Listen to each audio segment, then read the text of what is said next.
10 محرم کا روزہ رکھنا مسنون ہے، 7، 11 کا یا 9 کا شامل کر لیا جائے۔ حضور جب تشریف لائے مدینہ المنورہ میں تو حضور نے دیکھا کہ یہود روزہ رکھتے تھے، تو پوچھا تم روزہ کیوں رکھتے ہو؟ تو انہوں نے کہا کہ حضرت موسیٰ علیہ السلام کو قبطیوں سے اس دن نجات ملی تھی۔ تو فرمایا حضرت موسیٰ علیہ السلام کا حق ہمارے اوپر زیادہ ہے۔ تو حضور نے روزہ رکھا اور پھر فرمایا کہ اگلے سال اللہ نے چاہا تو ہم 7 ایک روزہ اور شامل کریں گے، تاکہ ان سے مشابہت نہ ہو جائے۔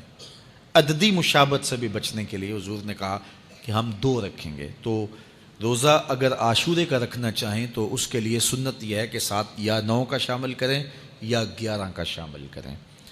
تو جو افضل ترین روزے ہیں ان میں سے عاشورے کے روزوں کا بھی شمار ہوتا ہے۔ تو اگر ممکن ہو تو جن کو اللہ نے صحت عطا کی ہے، تو آج کل اتنی شدت کی گرمی بھی باقی نہیں رہی، تو وہ یہ روزے رکھیں، ذکر و فکر کے اندر ان ایام کو گزاریں، اپنے والدین کی قبروں پر، اعزاء و اقرباء کی قبروں پر ہر جمعے کو جانا چاہیے۔ اس کے علاوہ بھی جب موقع ملے، یہ رواج جو پیدا ہو گیا ہے کہ 9 محرم کو یا 10 محرم کو مٹی ڈالنے کے لیے وہاں قبرستان میں جایا جاتا ہے، یہ 8، 10، 15 سال سے شروع ہوا ہے، جبکہ اس کی کوئی اصل نہیں ہے۔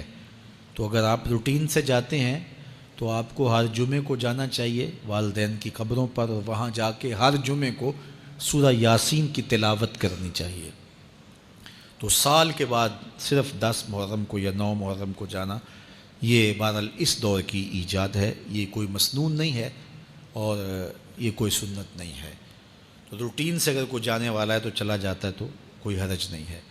تو باقی یہ بڑے اشرف ایام ہیں، بابرکت ایام ہیں، اور ان کو بہت ساری نسبتیں حاصل ہیں۔ حضرت امام حسین رضی اللہ تعالی عنہ کی شہادت کے ساتھ یوم عاشور کو نسبت حاصل ہے، اور اس کے علاوہ بھی بہت سارے عالی مرتبت جو ہے وہ ہستیوں کے وصال کا دن بھی ہے، اور بہت سارے واقعات اس دن جو ہے وہ روح پذیر ہوئے ہیں۔ تو یہ اس لحاظ سے بہت ہی بابرکت اور جو ہے وہ مبارک یوم ہے۔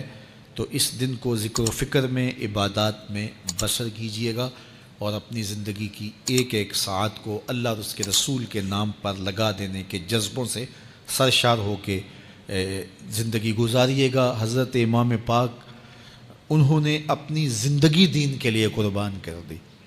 تو یہ 10 محرم ہمیں سبق دیتا ہے، اور ہم اس دن عہد کرتے ہیں اگر انہوں نے اپنے بچے بھی قربان کر دیے اور اپنی اولادیں بھی بھوک اور پیاس میں قربان کر دیں